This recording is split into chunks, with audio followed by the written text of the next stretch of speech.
Hello friends, this is Ajay Surbi from Radio Adda with Studio on Records. आज हमारे साथ in conversation है एक बहुत प्यारी सी सुंदर सी एक्टर जिनका नाम है हेमा शर्मा। हेमा शर्मा पिछले 10 साल से बॉलीवुड इंडस्ट्री में वर्क कर रही हैं as a model, as an actor. TV serials और मूवीज़ में भी उन्होंने बहुत सारा अच्छा काम किया है। एक बहुत छोटे से शहर से आती हैं वो, मुरादनगर, जो मेरठ के पास है, और आज 10 साल हो गए उन्हें मुंबई में अपनी एक अलग पहचान बनाए हुए। तो welcome Hema ji to radio Adda and with studio on records.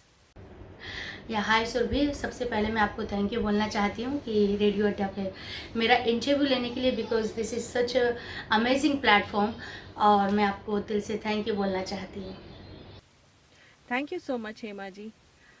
सबसे पहले मैं आपकी इस जर्नी के बारे में जानना चाहूँगी जो एक छोटे से शहर से आती है, और बहुत सारे छोटे शहरों की लड़कियों के लिए स्पेशली एक इंस्पिरेशन हैं आप।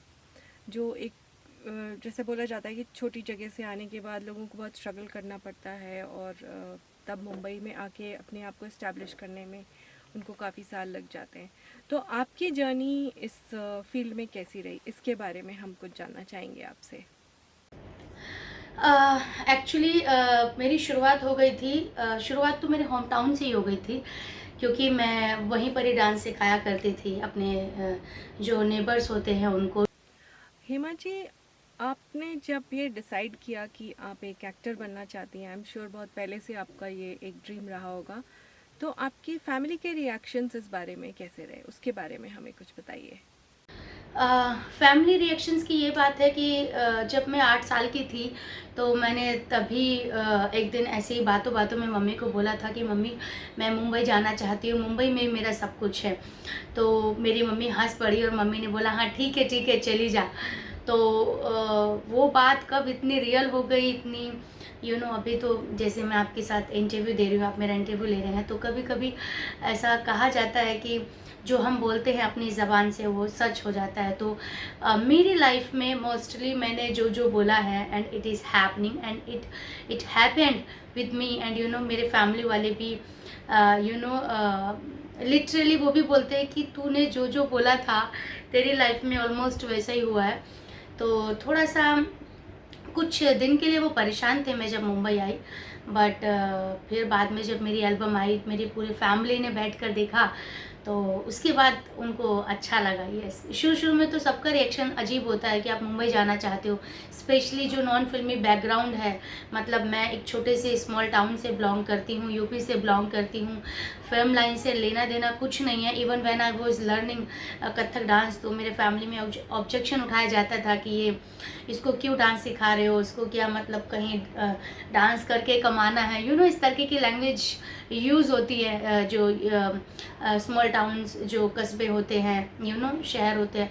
तो इस तरीके से लैंग्वेज मेरे लिए यूज़ होती थी, बट जब तक आप कुछ अलग नहीं करेंगे तो आपको अलग मिलेगा भी नहीं। तो I am the only girl जो फिल्म लाइन में है, एंड जो जो आने के बाद कुछ कुछ चीज़ें कर रही हैं। तो अभी तो फैमिली का रिएक्शन अच्छा है, उस वक्त तो बड़ा वियर्ड था कि थोड़े से डर भी गए थे कि अभी तो फिल्म लाइन में आ गई है, कोई शादी भी नहीं करेगा। हेमा जी, आपका फर्स्ट ब्रेक कैसे हुआ, कब हुआ, और वो एक्सपीरियंस आपके लिए कैसा रहा, वो भी हम जानना चाहेंगे आपसे। मैं मुंबई आ गई थी, 2008 में आ गई थी, 2008। और मुझे करीबन विद इन 6 मंथ मुझे पहला प्रोजेक्ट मिल गया था, एक राजस्थानी एल्बम जिसका नाम है आजा छत पे। और वो काफ़ी फेमस हुई थी, काफ़ी हिट हुई थी राजस्थान में। और वीणा म्यूज़िक कंपनी जो इनके ऑनर हैं इस कंपनी के, उनके साथ मेरा बहुत अच्छा एक्सपीरियंस रहा, आज भी उनके साथ मेरा रिश्ता है। तो मैंने पहला प्रोजेक्ट एक एल्बम की थी, और उस एल्बम की वजह से मुझे शोज़ भी मिले थे। गुवाहाटी में मैं शोज़ करने के लिए गई थी, और बहुत अच्छी जर्नी रही थी मेरी वो एल्बम की। बड़े बड़े होर्डिंग्स लगे थे, और वो गाना आप भी देख सकते हो, और आप मुझे डेफ़िनेटली बोलेंगे कि हेमा वो गाना बहुत अच्छा ट्रेडिशनल सॉन्ग आजा छत पे, एंड आई एम श्योर मैं उसमें अच्छी भी लग रही हूँ। तो बात हुई थी सिर्फ़ एक गाने की, बट चूँकि प्रोड्यूसर को मेरा काम अच्छा लगा, मेरी सिंसियरिटी अच्छी लगी, तो उन्होंने फिर मुझे 4 और गाने ऑफ़र किए। और आज भी इस बात को तकरीबन 8 साल हो गए हैं, और आज भी उनके साथ मेरा रिश्ता है, मालू जी के साथ, जो वीणा म्यूज़िक कंपनी के ओनर हैं, कर्ता-धर्ता हैं, उनका नाम मालू जी है। और आज भी उनके साथ मेरा पारिवारिक रिश्ता है, और मैं मेरी बड़ी तमन्ना है कि मैं उनके साथ वापस से काम करूं। हेमा जी, आपने बहुत अलग अलग तरह के रोल्स करे हैं अलग अलग मूवीज़ में। यमला पगला दीवाना और दबंग 3 जो आपकी लास्ट आई थी। तो अगर मैं आपसे जानना चाहूँ कि आपका सबसे फेवरेट रोल कौन सा रहा अब तक, तो वो बताइए हमें। सुरभि मैं अभी तक मैंने 3 फ़िल्मों में काम किया है। पहली फ़िल्म मेरी यमला पगला दीवाना फिर से, दूसरी वनडे, तीसरी थर्ड फ़िल्म वाज़ दबंग 3, जिसके मैं it was my one of the wishes कि मैं दबंग 3 का पार्ट बनना चाहती हूँ, but I am so blessed कि ऊपर वाले ने मुझे इसका पार्ट बनाया। और मेरा फर्स्ट सीन ही है, और इतने अच्छे सीन की मुझे उम्मीद नहीं थी अपने आप से। Even I was scared of कि प्रभु जी, प्रभु देवा is one of the best director, कि पता नहीं मेरा जितना सीन लिया है वो रखेंगे नहीं रखेंगे, बट फॉर्चुनेटली उन्होंने मेरी सारी लाइनें रखी, and people liked my work. और अभी तक बट सुबह ऐसा कोई भी कैरेक्टर मैंने नहीं प्ले किया है जिसको मैं बोल सकूँ कि या this is my one of the best character. अभी उसके लिए मैं इंतज़ार कर रही हूँ, एंड आई नो कि अभी कुछ प्रोजेक्ट आने वाले हैं जिसमें मैं एक्चुअली बहुत अच्छा काम करना चाहती हूँ, बिकॉज़ अभी तो जस्ट मेरी जर्नी शुरुआत हुई है। तो अभी तक तो ऐसा नहीं है। और मैंने एड फिल्म्स भी की हैं नैरोलैक पेंट के साथ, एचडीएफसी, और भी बाकी की हैं, बट अभी तक कोई भी ऐसा कैरेक्टर मुझे नहीं मिला है। मैं इंतज़ार कर रही हूँ, I am awaiting. Hema ji, आपने कुछ मॉडलिंग असाइनमेंट्स भी करे हैं, तो आपका उसमें एक्सपीरियंस कैसा रहा और किस तरह से मतलब मॉडलिंग और एक्टिंग डिफरेंट है, इसके बारे में हम लोग जानना चाहेंगे थोड़ा। मैंने मॉडलिंग ज़्यादा नहीं की है, कुछ चीज़ों की है, जैसे ब्राइडल की ज्वेलरी होती है उनकी मॉडलिंग की है। बट मैं ये कहना चाहूँगी कि मॉडलिंग एंड एक्टिंग दोनों बहुत अलग अलग प्लेटफॉर्म हैं अपनी जगह। जो एक्टिंग के लिए, एक्ट्रेस के लिए एक अलग लुक होता है, एक फेस होता है, एक अलग वर्क करना पड़ता है। और मॉडलिंग के लिए भी सेम एक अलग है। और ब्राइडल ज्वेलरी की मैंने की थी मॉडलिंग, उसके लिए मेरा एक अच्छा एक्सपीरियंस रहा, क्योंकि I have typical Indian face. So जो उनके क्लाइंट थे उनको पसंद आया मेरा फेस। एंड यस, आगे भी मैं करना चाहती हूँ modelling, but it should be very good product, like jewellery का हो या व्हाट इज़ कॉल्ड साड़ीज़ का हो। तो इस तरीके की मॉडलिंग मैं आगे करना चाहती हूँ, या मे बी हेयर का हो, because I have people say that I have very nice hair, so that's it.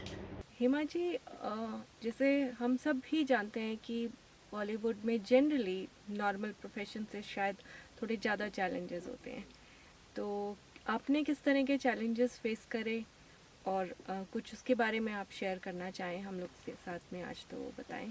सबसे ज़्यादा चैलेंज की अगर हम बात करते हैं तो चैलेंज यही होता है कि आपको अपने आप को पॉजिटिव रखना है।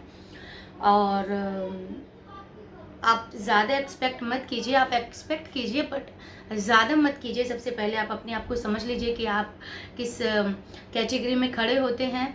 और अगर आप अपने आप से ज़्यादा एक्सपेक्ट करते हैं तो क्या आप उस कैटेगरी में आते हैं, बिकॉज़ कुछ लोगों को अपने बारे में पता ही नहीं होता है। सो आप इल्यूज़न में मत रहिए, सबसे पहले आप अपने आप को समझिए। अगर नेगेटिव चीज़ें होती है तो उसके पीछे डेफ़िनेटली कुछ ना कुछ पॉजिटिव चीज़ें ज़रूर वो नेगेटिव चीज़ें लेकर आती है, मैं ऐसा समझती हूँ। तो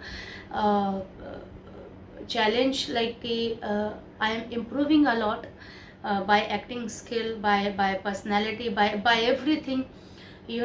जब जब आप जैसे जैसे आगे बढ़ते हैं कोई भी प्रोजेक्ट को लेकर, या अपने अपने प्रोफेशन में, इवन आप भी इस बात को एग्री करेंगे, तो आप डेली एक नई चीज़ें सीखते हैं जीवन में।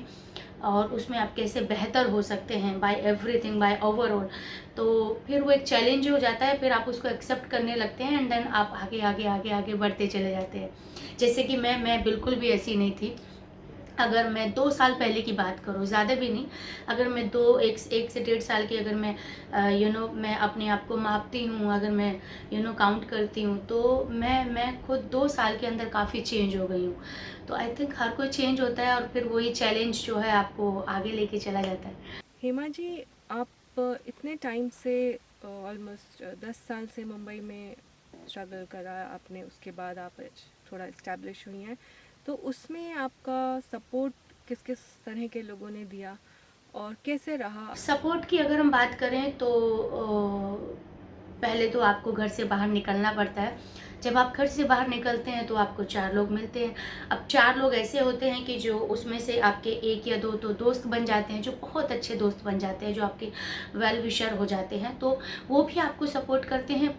फिर उसके बाद आती है आपके टैलेंट की, कि आप कितने कैपेबल हैं, आप कितने एलिजिबल हैं, तो उसके ऊपर भी बातचीत आती है। अगर आप फिर आपने एक प्रोजेक्ट कर लिया है, तो उसके बाद जिस जिस जिस पर्सन ने आपको रिकमेंड किया था या जिनके साथ आपने काम किया है, तो अगर वो श्योर हो जाते हैं आपको लेकर, तो वो फिर नेक्स्ट प्रोजेक्ट के लिए भी आपको सपोर्ट करते हैं। बट आई थिंक सबसे पहले सपोर्ट आपको अपने आप को खुद करना पड़ता है, बाद में सामने वाला आदमी करता है। और मेरी जर्नी में काफ़ी बहुत सारे लोग जुड़े हैं एंड टचवुड वो जितने भी मेरे साथ हैं वो सब बहुत मेरे वेल विशर हैं।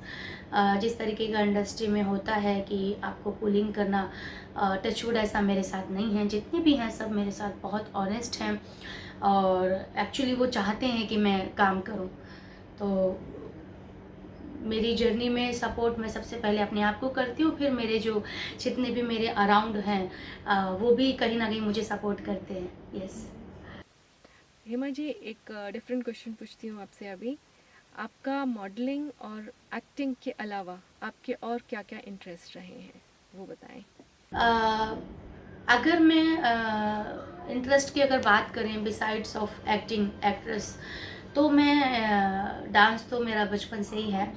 तो मैं एक अपनी डांस क्लास खोलना चाहती हूँ, अभी भी चाहती हूँ एंड डेफिनेटली मैं एक दिन ओपन करूँगी जल्दी, मे बी शायद विद इन 1 or 2 years।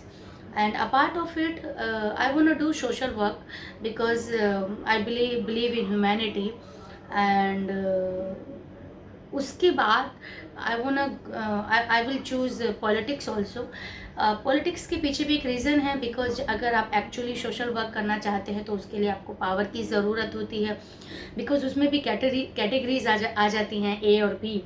तो अगर आप किसी भी लेवल में अगर ए ग्रेड में आ जाते हैं तो बहुत सारी चीज़ें आसान होती हैं कुछ भी करने के लिए, लोगों तक अपनी बात पहुंचाने के लिए। तो यस, मैं डांस क्लास खोलना चाहूँगी, प्लस मैं I want to do social work and I will choose politics also. Uh, इस बॉलीवुड इंडस्ट्री में हम लोग काफ़ी लोगों के बैड एक्सपीरियंसेस भी सुनने में आते रहते हैं अक्सर। तो क्या आपके साथ भी कोई इस तरह का कोई बैड एक्सपीरियंस हुआ जो आप हमारे साथ शेयर करना चाहें आज? मैंने अभी तक कोई ऐसा बैड एक्सपीरियंस मुझे नहीं मिला है, जो नहीं हुआ है मैं उसको नहीं बोलना चाहूँगी।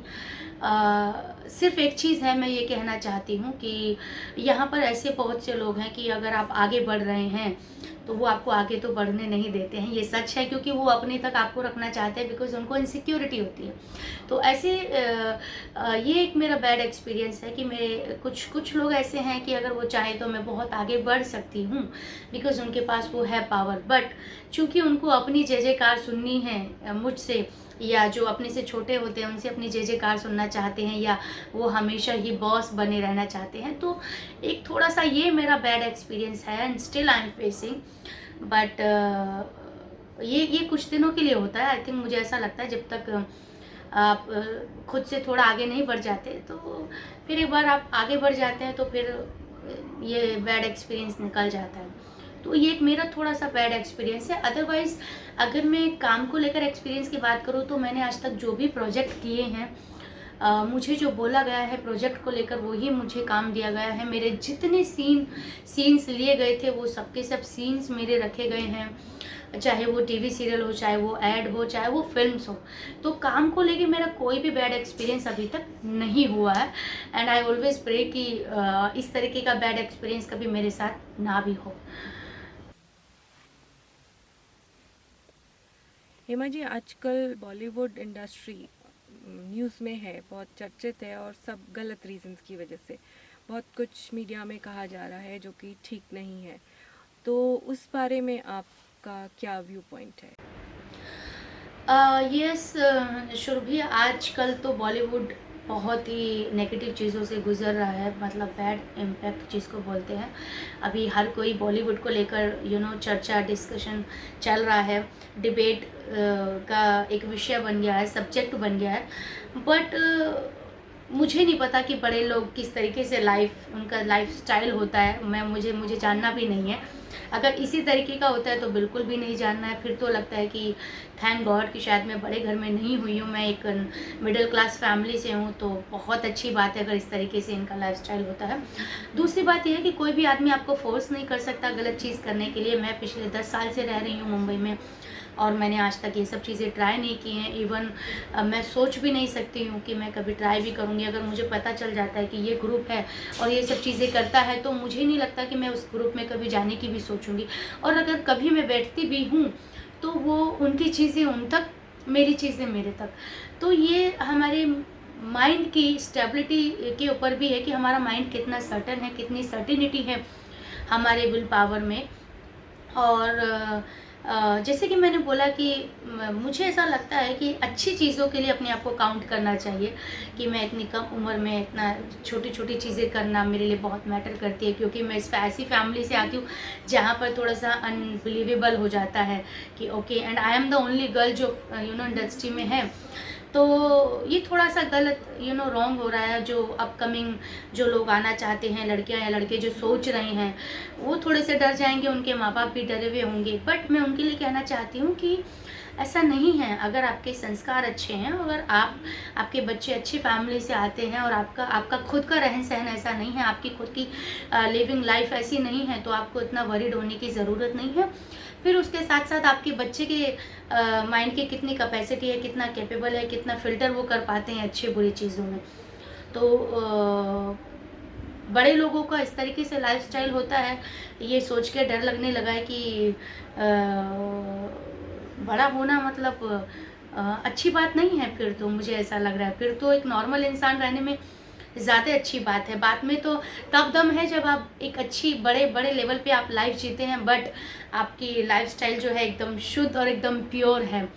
तो बॉलीवुड इन दिनों बहुत ही सुर्खियों में है because of Sushant Singh Rajput. Of course everybody knows, और उनका तो पता ही नहीं चल रहा है। 2020 में कोरोना, सुशांत सिंह राजपूत जी का जो केस है वो नेवर एंडिंग लग रहा है। मुझे नहीं लगता कि 2020 में अभी कोरोना ख़त्म होगा। 2020 में सुशांत सिंह राजपूत जी का केस भी कुछ किसी कंक्लूजन पे आएगा, क्योंकि अभी तो ड्रग्स का मामला आ गया। और अभी जिस तरीके से आपको पता चल रहा है, हमें भी, हम सबको पता चल रहा है कि इतनी बड़ी बड़ी स्लैब्स जो हैं वो ड्रग्स के उसमें आ रही हैं, तो ये अच्छी बात नहीं है। ये बहुत बैड इम्पैक्ट डालती हैं। और अगर इन जो जितने दर्शक हैं, जो उनके फ़ैन फॉलोइंग है, उनको बहुत गलत मैसेज ये जाता है, तो आई थिंक ये अच्छी बात नहीं है। हेमा जी, ये जो पोस्ट पैंडेमिक पीरियड है, पोस्ट कोविड का पीरियड रहेगा, तो अपनी इंडस्ट्री के लिए ये कैसा रहेगा और किस तरह से लोग अपने आप को इस पैंडेमिक टाइम में पॉजिटिव रख सकें और कुछ एक चीज़ जैसे लुक अप टू करें फ्यूचर पे, उसके लिए आप कुछ मैसेज देना चाहें तो? सुरभि में ये जो अपना ग्लोबल पेंडेमिक चल रहा है, कोरोना कोविड-19, इसमें बहुत सारे लोग नेचुरल चीज़ों पे आ गए हैं। दिस इज़ कॉल्ड सतयुग। तो 2020 में ज़्यादातर चीज़ें सतयुग के हिसाब से हुई हैं। तो ये सब शायद ऊपर वाले ने क्रिएट किया होगा कि कलयुग में सतयुग आएगा, विच दिस इज़ 2020। तो नमस्ते बोला गया है, एंड रामायण आ गई हैं, एंड जो राम और सीता बने थे रामायण में, उनको एक ऐड मिला है, जो आज की जनरेशन है वो उनको भूल चुकी थी, उनको तो पता भी नहीं है, तो वापस से उनको इंट्रोड्यूस किया गया है, और अभी एक साथ उन्होंने एक ऐड भी किया है। तो रामायण देखना, महाभारत देखना, इस 2020 में ऐसी ऐसी चीज़ें हुई हैं जो अनएक्सपेक्टेड थी, जो इंसान कभी सोच भी नहीं सकता था। तो इसमें सिर्फ अपने आप को अप टू डेट इस हिसाब से रख सकते हैं कि वेब, इसमें जो लोगों ने वेब कभी नहीं देखी थी, इनफैक्ट मैं भी हूँ, मैंने बहुत सारी वेब सीरीज़ देखी हैं इसमें एंटरटेनमेंट के हिसाब से। फिल्में तो लाइक जैसे वेनिस्ड हो गई हैं, सिर्फ वेब और वेब सीरीज़ ही कहीं अभी चलन चल रहा है। तो आप फिट रहिए, आप पॉजिटिव रहिए, लोगों को पॉजिटिविटी दीजिए। कोई इंसान अगर आपको हेल्प मांग रहा है, क्योंकि ये सबके लिए बहुत ही टेरेबल सिचुएशन है, तो आप जिनकी हेल्प कर सकते हैं प्लीज़ आप उनकी हेल्प कीजिए। और क्योंकि ये वक्त में 2020 में कुछ इंसान ऐसे हैं जो बिल्कुल हेल्पलेस हैं, और अच्छी चीज़ें कीजिए इसमें, क्योंकि बाकी तो इसमें कुछ ज़्यादा करने की ऑप्शन है नहीं आपके पास। तो आप एंटरटेनमेंट के हिसाब से you can do workout at home also, and music आप सुनिए, और लोगों से मिलिए, मतलब लाइक अपनी फैमिली के साथ आप बैठिए। और मुझे ऐसा लगता है कि इसमें हम घर बैठ के बहुत अच्छी चीज़ें कर सकते हैं, जो शायद हम भाग दौड़ भरी ज़िंदगी में नहीं कर पाते हैं जब नॉर्मल डेज़ होते हैं। और ये 2020 में बिल्कुल भी नॉर्मल डेज़ नहीं है। तो शुभ ही मुझे ऐसा लगता है कि 2020 जो आया है, इसके पीछे कुछ ना कुछ कहानी है, कुछ ना कुछ रीज़न है, तभी ये ग्लोबल, लाइक पूरा वर्ल्ड इससे सफ़र कर रहा है। और इसमें कुछ चीज़ें बहुत अच्छी भी हुई हैं। हाथों को बार बार धोना, ये भी एक बहुत अच्छी चीज़ हुई है, जो इंसान शायद अपनी मर्ज़ी से नहीं करते थे, बट चूँकि अब आपको करना है बिकॉज ऑफ कोरोना, तो कोई भी बुरी चीज़ के पीछे बहुत सारी अच्छी चीज़ें छुपी रहती हैं। ये मेरा पर्सनल एक्सपीरियंस है। आपकी लाइफ में बुरा नहीं होगा तो आपकी लाइफ में अच्छा नहीं हो सकता है। अगर आपकी लाइफ में बुरा हुआ है तो ही आपकी लाइफ में कुछ ना कुछ अच्छा होगा, क्योंकि बुरी चीज़ों को सुधारने के लिए इंसान स्टेप लेता है, अपने खुद का पर्सनल इनिशिएटिव करता है, डालता है, और उसके बाद रिजल्ट आता है अच्छा। हेमा जी, आपको सब लोग एज हेमा शर्मा जानते हैं, एक बहुत ही ब्यूटीफुल पर्सन और एक बहुत ही अच्छे एक्टर। बट हम सब आपसे जानना चाहते हैं कि who is the real Hema. लोगों का मेरे बारे में ये कहना है कि मैं बहुत नेचुरल हूँ, और I understand very well about the life, about the situation, about the person also. काफ़ी लोगों ने मुझे बहुत अच्छे अच्छे कमेंट्स भी दिए हैं, लाइक कॉम्प्लीमेंट्स भी दिए हैं, और मुझे कोई चीज़ अट्रैक्ट नहीं कर सकती, ये श्योर है। इवन आपका बैंक बैलेंस हो, आपका even you have a big house और बंगलो और वट एवर, और maybe you are a big shot also, तो मुझे कोई चीज़ें जल्दी से इम्पैक्ट नहीं डालती है मेरे ऊपर, but if you are a good human, so मैं पर्सनली आपसे बातचीत करना पसंद करूँगी। और चूँकि मैंने बहुत जल्दी छोटी उम्र में विदेश जाना, अमेरिका का भी मैंने दौरा किया है, लंदन में जा चुकी हूँ, अमेरिका में जाकर डांस शोज़ करना गोविंदा जी के साथ in 2015 I have done, it's a big achievement, and Madhur ji को ट्रिब्यूट करना, तो ये बहुत छोटी उम्र में मैंने जो है कुछ चीज़ें जो है लाइक जो 40 के आसपास होती हैं या अराउंड 35 होती हैं, तो वो मैंने अचीव कर लिया है। तो इसलिए मुझे रियल चीज़ें जो हैं वो ज़्यादा इम्पैक्ट डालती हैं, बिसाइड्स ऑफ आर्टिफिशियल जो भी होती हैं, चाहे वो नाम हो, चाहे वो फेम हो, जो भी वटेवर। तो जैसे कि मैं अभी काम कर रही हूँ, काम अपनी जगह है, but off camera I am a very simple girl, like as you can see. मुझे इस तरीके से रहना बहुत पसंद है, and this is my originality, जिसकी वजह से लोग मुझे बहुत पसंद करते हैं। एंड एक चीज़ मैं यहाँ पर ऐड करना चाहूँगी, स्पेशली गर्ल्स, फीमेल्स मुझे बहुत पसंद करती हैं, बहुत प्यार करती हैं। मतलब एक लड़की होने के नाते अगर आपको लड़की पसंद करते हैं तो इससे बड़ा कॉम्प्लीमेंट, इससे बड़ी आपकी अचीवमेंट नहीं हो सकती। तो मैं अपनी मम्मी की फीलिंग्स, बहन की फीलिंग्स, एक दूसरा इंसान जिसको मैं जानती भी नहीं, स्ट्रेंज पर्सन है, बट उसके बावजूद मैं उसकी फीलिंग्स बहुत अच्छे से समझती हूँ एंड आई अंडरस्टैंड। तो मैं सिर्फ रियल चीज़ों में बिलीव करती हूँ। This is me real Hema. Hema ji, मैंने आपको सोशल मीडिया पे भी काफ़ी फॉलो करा है और मैं देखती हूँ बहुत लोग आपको बहुत सारे कॉम्प्लीमेंट्स देते हैं। और पर्सनली हम भी आपको ये कहना चाहते हैं कि आप बहुत ही pretty girl next door kind of looks हैं आपके, जिससे हर बंदा रिलेट कर सकता है। तो मैं ये जानना चाहती हूँ आपसे कि आपको आज तक का आपका क्या फेवरेट कॉम्प्लीमेंट आपको मिला है आज तक, वो शेयर करें हमारे साथ। जैसे कि मैं सोशल मीडिया पे एक्टिव हूँ, तो मुझे बहुत सारे मैसेज आते रहते हैं, एवरीडे आते रहते हैं। और कमेंट अपना कॉम्प्लीमेंट्स की अगर हम बातचीत करें, तो मुझे सबसे ज़्यादा अच्छे कॉम्प्लीमेंट्स जो हैं फीमेल्स की तरफ से आते हैं। मैं फिर से रिपीट कर रही हूँ, वो लोग मुझे अपनी आइडियल मानते हैं, अपनी पर्सनल लाइफ शेयर करते हैं। लड़के भी मुझे हेमा दीदी बोलते हैं। अगर आप मेरे सोशल मीडिया पे जाएंगे तो आपको मोस्टली जितने भी कमेंट्स आते हैं उसमें एक प्यार दिखेगा, एक अपनापन दिखेगा। हर इंसान मेरे से एक अपना समझ के जुड़ा हुआ है। और बेस्ट कॉम्प्लीमेंट एक लेडी ने मुझे दिया है कि she is 50 plus, okay, and कि हेमा दीदी आप भगवान की तरह हैं। आप उनके लाइफ में कुछ प्रॉब्लम थी, उन्होंने अपना बच्चा खो दिया था 21 साल का, बहुत टेंशन में थी। देन ऊपर वाले ने मुझे उनकी लाइफ में भेजा, मैंने उनको किसी तरीके से वापस से जो एक व्हाट इज़ कॉल एक सिंपैथी देना होता है, समझाना होता है, मैंने उनको समझाया। और आज वो मुझे इतना मानती हैं, इतना मानती हैं कि उन्होंने मुझे ऊपर वाले के साथ खड़ा कर दिया है कि आप ही मेरी गुरु हैं, आप ही मेरे भगवान हैं। ऐसी बहुत सारी औरतें जिनकी मैंने लाइफ चेंज की हैं। एक डिवोर्सी औरत थी जिनकी शादी नहीं हो रही थी and she was in depression. Then I said कि why are you not taking a second chance. तो देन मेरे कहने से उन्होंने सेकेंड चांस लिया। Now after lockdown she is going to get marriage again.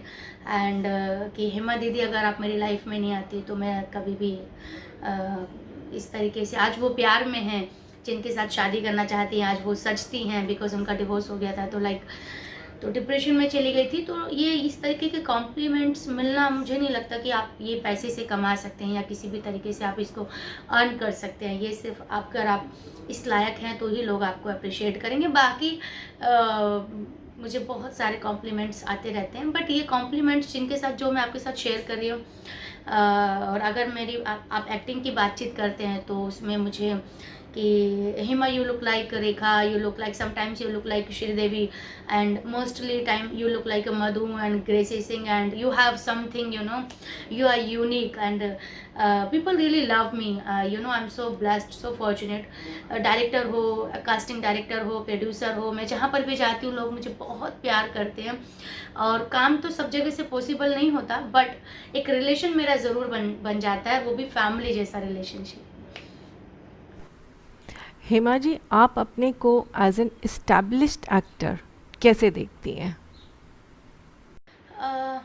Establish, अभी तो देखिए जर्नी बहुत लंबी है। अभी तक तो मैंने ऐसा कुछ भी नहीं किया जिसमें मैं अपने आप को स्टैब्लिश बोल सकूं, क्योंकि मैं अपने आप को बहुत ही अलग लेवल पे देखना चाहती हूँ। मैं अपने आप से बहुत हाई एक्सपेक्ट करती हूँ, जिसकी वजह से मैं ये कह रही हूँ कि अभी तो मैंने कुछ भी नहीं किया, मैं इसको ज़ीरो में काउंट करती हूँ। मैं विद्या बालन जी की बहुत बड़ी फ़ैन हूँ, मैं शबाना आज़मी जी की बहुत बड़ी फ़ैन हूँ। तो ये जिस कैटेगरी की या जिस मतलब ए ग्रेड लेवल या जो इनकी एक्टिंग का जो ग्रेड है, मैं उसके एटलीस्ट अगर 5% भी 5% अगर मैं कर पाती हूँ अपनी लाइफ में, परफॉर्म कर पाती हूँ, and I want to do very serious character. I am not comfortable in bold scene, bad scenes, because मैं अपनी एक इमेज इस्टेब्लिश करना चाहती हूँ फिल्म इंडस्ट्री में, जो अभी तो मैं थोड़ी बहुत कर भी चुकी हूँ। बिकॉज काफ़ी लोगों का ये कहना है कि नहीं नहीं हेमा के ऊपर नहीं जाएगा, बिकॉज हेमा इस कैटेगरी में नहीं आती है। तो एक अच्छी इमेज क्रिएट करना, फिर उसको बनाए रखना, that is also very challengeable thing. So I have created my that image, and ये मेरे लिए बहुत चैलेंजेबल है। एंड मैं लाइफ में चैलेंजेबल कैरेक्टर करना चाहती हूँ, जो जो जिसको कहा जाता है कि ये एक कलाकार की पहचान है। तब शायद मैं अपने आप को बोल सकती हूँ कि इस्टेब्लिश आर्टिस्ट। मेरे पास घर होगा, बड़ा बंगला, गाड़ी, ये सब होने से आई डोंट थिंक सो कि आई कैन से कि नाउ आई एम। जब आप काम करते हैं तो ये सब कोर्स ऑटोमेटिकली सब चीज़ें आने लगती हैं, पैसा आता है तो you can buy home, car, everything. But अच्छा काम करना भी बहुत ज़रूरी है, मुझे ऐसा लगता है। तो मेरी फर्स्ट प्रायोरिटी जो है वो एक अच्छा काम है। मैं जब भी मुझे किसी कास्टिंग वाले का या डायरेक्टर जी से मेरी बातचीत होती है तो मैं सिर्फ काम को लेकर डिस्कस करती हूँ। अभी तक तो मेरा माइंड जो है मनी माइंड नहीं हुआ है बिल्कुल भी, टचवुड, जिसकी वजह से मैं सेफ़ हूँ मुंबई में, जिसकी वजह से मैं अपनी लाइफ बहुत डिसिप्लिन तरीके से जीती हूँ।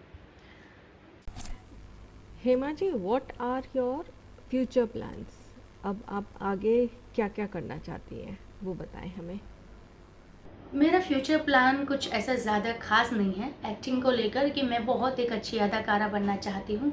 और जैसे कि मैंने बोला कि मुझे अपना डांस क्लास खोलना है एक अपने होम टाउन में, और मैं सोशल वर्क ज़रूर करना चाहती हूँ। तो जैसे ही कुछ चीज़ें, जैसे ही डेस्टिनी में सब चीज़ें होंगी, ऑटोमेटिकली वो सब होती चली जाती हैं। अभी आप लाइफ देखिए, इन 2020 सब लोगों ने क्या क्या प्लान करके रखा था और लाइफ ने उनको क्या दिखा दिया है। तो कुछ चीज़ें हम प्लान करते हैं बट वो होती नहीं हैं। तो बेटर है कि आप इतनी ज़्यादा प्लान मत कीजिए, आप थोड़ा प्लान रखिए और उसके ऊपर वर्क कीजिए, और अगर वो होगा, आपकी डेस्टिनी में होगा, तो वो ज़रूर होगा। अभी इन 2020 सब लोगों की प्लानिंग जो है वो रखी की धरी रह गई हैं। तो ये हमको तो 2020 से ये सीखना चाहिए कि हमको ज़्यादा लंबी चौड़ी प्लानिंग नहीं करनी चाहिए, बिकॉज़ हमसे भी ऊपर एक बैठा है जो हमारी प्लानिंग करता है। तो दैट्स इट।